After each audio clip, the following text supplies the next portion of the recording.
Like کریں، subscribe کریں، bell icon کو دبائیں تاکہ ہماری ویڈیو سب سے پہلے آپ کے پاس پہنچ سکے۔ ایک تاریخی روایت ہے جو بڑی مشہور ہے۔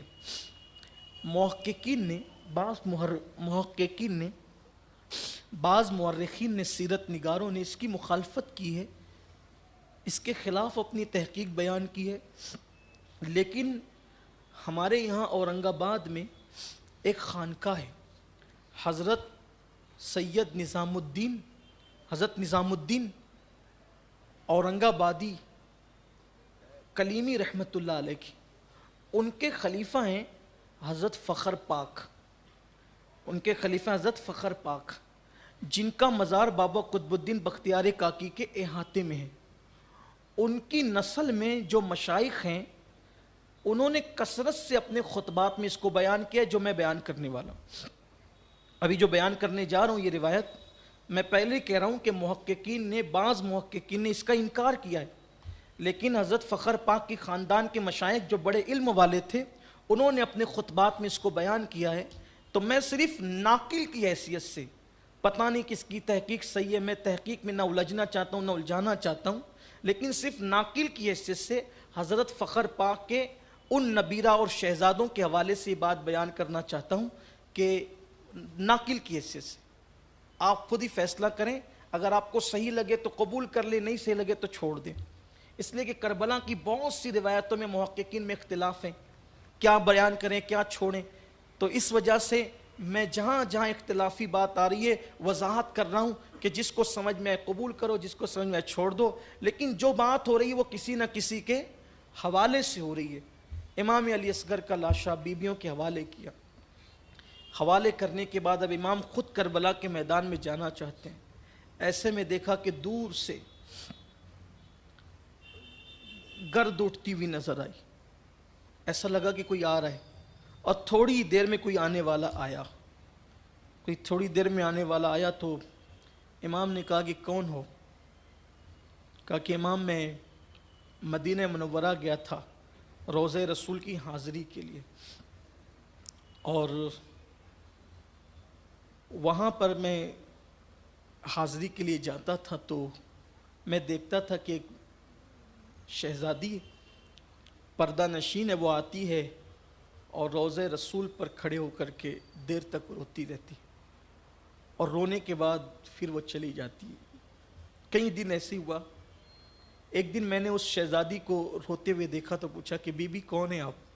کیوں روتی ہیں آپ؟ تو کہا کہ میں حسین ابن علی کی بیٹی ہوں، میرا نام فاطمہ صغرا ہے، اور میرے بابا کوفہ گئے ہوئے ہیں، جب وہ کوفہ جا رہے تھے تو میں بیمار تھی اور مجھے بیماری کی وجہ سے ساتھ نہیں لے جا سکے۔ میں وضاحت کر چکا ہوں کہ اس پر گفتگو ہے، لیکن حضرت فخر پاک کے خاندان کے مشائخ کے حوالے سے بیان کر رہا ہوں۔ مجھے نہیں لے جا سکے اور اب بڑی یاد آتی ہے، وہ کوفہ گئے ہوئے، تو میں نے کہا کہ میں بھی کوفہ کا ہی رہنے والا ہوں، اگر کوئی خدمت کر سکتا ہوں بی بی، تو میں جان گیا کہ آپ نواسی رسول ہیں، اگر کوئی خدمت کر سکتا ہوں تو بتائیں۔ تو کہیں ایک کام کریں، آپ کوفہ جا رہے ہیں تو میرا خط لیتے جائیں اور میرے بابا کو میرا خط پہنچا دیں، اور فی الحال میرے پاس دینے کے لیے کچھ نہیں ہے، لیکن اگر آپ یہ کام کر دیں گے تو میں قیامت کے دن اپنے نانا سے بہت کچھ دلواؤں گی، اور میرے بابا سے جب میری ملاقات ہوگی تو کچھ نہ کچھ انعام میں دلا دوں گی، اور وہاں آپ پہنچیں گے کوفہ تو وہ خود ہی بڑے سخی ہیں، تمہیں بہت نوازیں گے، میرے پاس اس وقت کچھ نہیں۔ اور ایک خط دیا اس بی بی نے اور کچھ کھلونے دیے، کچھ کپڑے دیے، اور کہا کہ میرے بابا کو لے جانا، اور خط دی۔ امام نے خط کھولا تو مضامین الگ الگ بیان کیے گئے، امام نے خط کھولا تو یوں کہیے کہ شکایت، شکوے تھے۔ سلام میرے بابا جان، اس کا مفہوم اپنے الفاظ کے جامع پڑھ رہا ہوں کہ آپ نے تو کہا تھا نا کہ جب آپ کوفہ پہنچ جائیں گے تو بھیا علی اکبر کو بھیجیں گے، بھیا قاسم کو بھیجیں گے، مجھے بلا لیں گے، اور ابھی تک آپ لوگوں نے کوئی خط بھی نہیں بھیجا، کوئی آپ نے اطلاع بھی نہیں بھیجی، آپ لوگ ہیں کہاں؟ آپ لوگ کو اطلاع ہی نہیں کرتے، ناراض ہو گئے ہیں۔ اور اکبر تو آئے گا تو میں اس سے بہت ناراض ہو جاؤں گی، اور اس نے وعدہ وفا نہ کیا۔ اور بابا یہ چند کپڑے ہیں جو میں نے اپنے ہاتھوں سے علی اصغر کے لیے سل کر کے رکھے ہیں۔ میرا بھیا جو ہے وہ عمر کے کسی حصے میں پہنچ چکا ہوگا، یہ کپڑے میرے علی اصغر کو، یہ چھوٹے بچے کو میری طرف سے کپڑے ہیں، کھلونے ہیں، اور مجھے جلدی بلائیں، مجھے جلدی طلب کریں، کسی کو بھیجے بابا جان، تاکہ میں علی اصغر کا جھولا جھلانے کی سعادتیں حاصل کروں، اپنے بھیا کو کھلا سکوں۔ بہت سی باتیں لکھی۔ امام نے ایک خط پڑھا، آنکھوں میں آنسو تھے،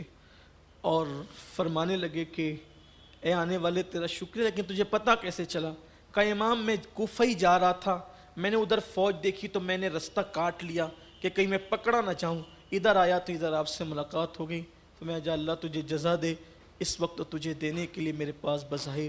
کچھ نہیں ہے۔ اور اس کے بعد جب وہ خط لے کر اور وہ کپڑے لے کر اور وہ تحفے طائف لے کر جو بھی تھے، جو سیدہ سغرا نے بھیجے تھے، جب خیمے میں پہنچے تو بیبیوں نے کہا کون تھا؟ کہا سغرا کا قاصد تھا۔ کہا کیا کہا اس نے؟ تو کہا کہ اس نے یہ علی اصغر کے لیے کپڑے بھیجے ہیں، اور اب علی اصغر کی حالت یہ ہے کہ وہ ان کپڑوں کو پہن بھی نہیں سکتے۔ امام نے کہا کہ سغرا، شاید تیری یہ مراد پوری نہ ہو سکی۔ اور پھر گھر والوں وہ خط کو دیکھ دیکھ کر بہت روئے، زخم پہ زخم ہرے ہو گئے۔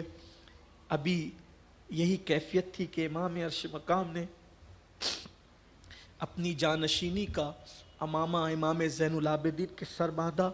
اور باندھنے کے بعد سینے سے لگایا، اور سینے سے لگا کر جو امانتیں سینے میں تھی سب منتقل کیا۔ فرشتوں کی گویا کہ چیخیں نکل گئی ہوگی۔ کمنٹ شیئر ضرور کریے۔